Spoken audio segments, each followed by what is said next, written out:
এই যে আমি দুই ঠাম্মার সাথে যাবো।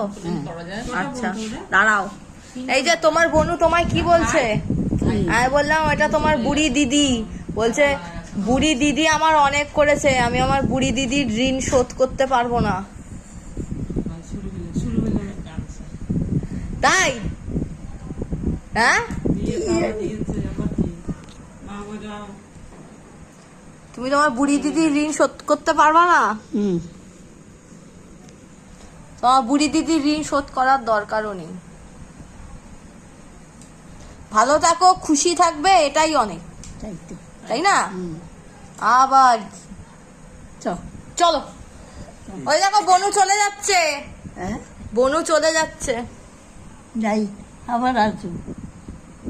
হ্যাঁ, ভালো থাকি, কান্দিস না। কান্দিস না। না না, আবার আসবো। বাবা তুমি মাঝখানে বসো, তোমার একটা ছবি তুলি দুই ঠাম্মার সাথে। এই ওনাকেও নিয়ে নাও সাথে। ওই